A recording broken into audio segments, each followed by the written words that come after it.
Jonathan Destin, décédé ce 20 août 2022 à 27 ans, avait multiplié les interventions pour briser le calvaire des enfants harcelés qui n'osent pas parler.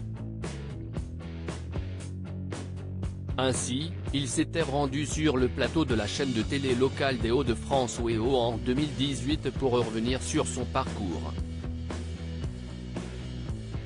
Ça a commencé en spell M2-bas à l'âge de 10 ans, par des petites brimades, des petites insultes.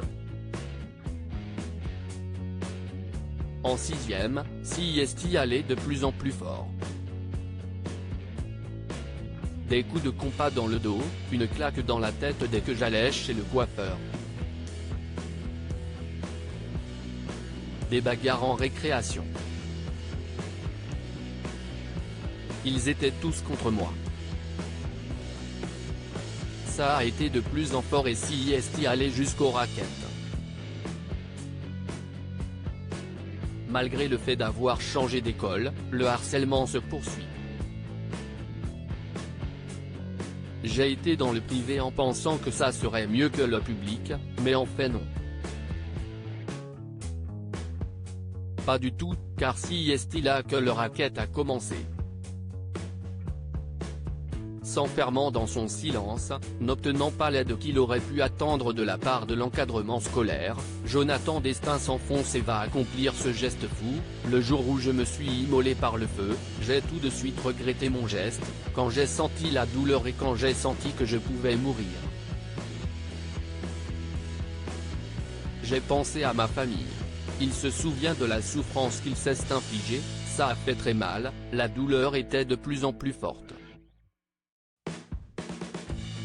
CIST alors qu'il songe à vivre, survivre.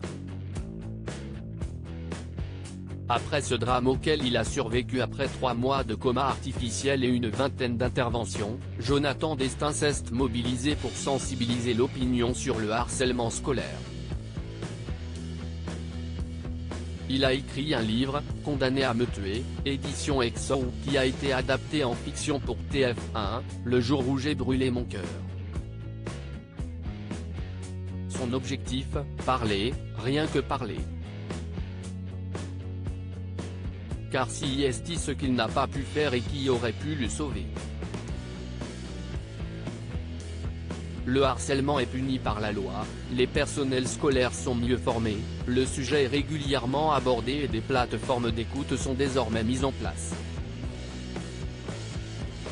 En 2018, à l'heure de la diffusion du téléfilm de TF1 inspiré de son vécu, il avait fait part de ses rêves aux Parisiens.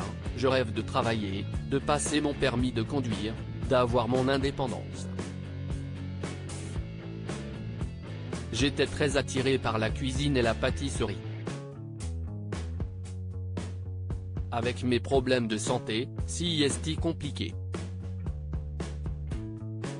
Cela reste un passe-temps.